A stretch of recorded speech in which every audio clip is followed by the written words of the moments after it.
before we dive into this, be sure to like this video and get ready to share with a friend so we can save some backs. There's two ways of doing the cable row. There's conventional textbook, and then there's Arnold stretched out version. I just want this to be very clear that there's a left and the right, and we're going to show you how to do the left and the right later in the video.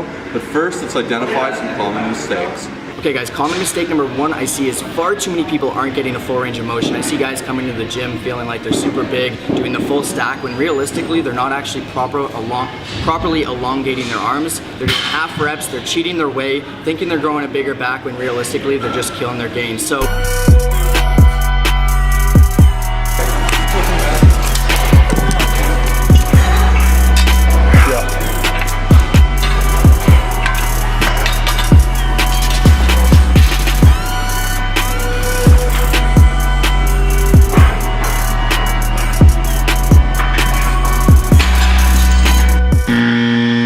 full range of motion for this exercise is absolutely everything. You want to make sure you're getting a nice stretch, a nice contraction on the back, and you're doing it properly. Full range of motion is key. Mistake number two, and this ties into number one about range of motion. You see so many people are just using their back and the weight of their torso to pull that weight for them. So they're gonna get their weight and they're gonna throw it back, and they're gonna try to throw their hips forward, squeeze that weight back and kind of collapse that spine. That is absolutely what you do not want to be doing. It's the same with deadlifting with just your back. You're gonna put way too much strain on your spine when in reality you should be pulling, using your rhomboids, your lats, your traps to really pull that weight and work on the contraction as opposed to cheating your way through it. It's like curling with your back. It's a very dangerous practice. You're relying on momentum, especially when you have 200-300 pounds on that cable stack. That is the last thing you want to do. So once again, you want to make sure you're keeping that back in a static position. Even if it's being pulled, I'm holding that static position, as you guys can see. Whereas if I'm just ripping it with my back, you're going to cause a lot of pain and you're probably going to go to Snap City. Mistake number three is an easy one, but one that far too many people make. And this is something that goes with every exercise you'll ever do. Every time you set up on a bench, it's all about contracting your scapula. So what that's gonna look like is this. You're just drilling your two rear delt area, your rhomboids all back there, your scapula, those two wingy bone looking things, you're pulling them back. So you're pulling it all tight like you would in a cable row. You're not letting your shoulders droop. So you're standing up nice and tall with those shoulders. And by doing that, you're gonna actually cuff your spine, all the little vertebrae in your spine. With the muscles there, they're gonna be in a contracted, strong position, pushed up nice and tight to each other, ready to move some serious loads of weight. Okay, so to start off, I'm gonna show you how to do the conventional form. So we like using a V-bar here. This is kind of like your standard for the cable row. You're gonna grab it, place your feet nice and flush, pull back to where you're kind of extended here. I'm not letting myself droop, I'm keeping my chest up, and this part, I'm using my back to pull it back to get set up. Once I'm at this position, once again, you're gonna wanna make sure you have that back in a static place. It's on a little bit of an angle, maybe 20 degrees or so. I have my back padded. I'm pulling in, squeezing that chest tight. And I'm going all the way to full extension without locking my elbows, because that's gonna cause a lot of pain. So I'm here, and I'm out to here. This is what your conventional is gonna look like. If you want, you can do a little bit of bend to try to squeeze your back, not a ton. Now, modified, this is Arnold's kind of form.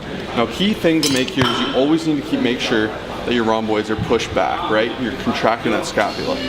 That's gonna be the big factor to whether you're doing this right or whether you're gonna kill yourself. So when you're doing this, you're gonna let it stretch. You can see how I'm stretched here on the eccentric. Concentric, I'm coming back to a big squeeze. Now here, I'm following the weight to where I feel my lats are being fully extended, or until this hits here, and yet I'm still keeping posture, pulling up. And you can see how much more of a range of motion this is. When doing this, you have to go a lot slower.